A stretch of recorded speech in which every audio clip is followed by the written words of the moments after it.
this plant from a local nursery, but it doesn't quite fit into the container like I wanted it to. You can still see the lip of the nursery container here. So what I want to do is cut that off and place it back here without having to replant it. You don't need any more soil. We're just going to use the planter just like we have it. What I love so much about this from the nursery is that it comes with this wick. We've talked about self-watering planters before, and this does just that. It has this wick. When there's water in this container, it will pull it right up into the plant and feed itself as long as you have water in this reservoir. So what I'm going to do is just cut this lip off. You want to take your box blade, again, be super careful. Just use your common sense here and just pull it in and go right around the rim. I'm gonna cut it all the way around, which is gonna take me a minute.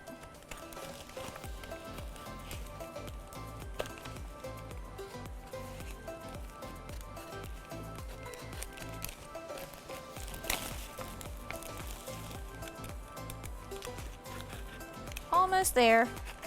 All right, so now we've got it cut off. You can pull it up over the plant like this. And now we're just gonna hover in this container.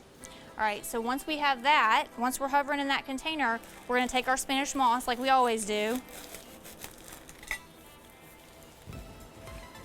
And put it around the sides so we have our pretty finished container.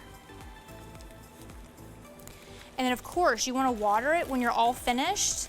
But just know that it is hovering nicely over that water. It's gonna pull it up with that wick.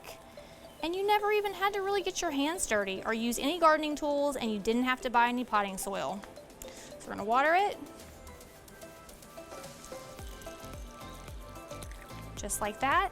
You wanna check it probably once a week. Once you fill up that reservoir and it's got enough in there, I would check it once a week to make sure that it's got enough water. But once a week watering is not half bad, guys. Go do this at home.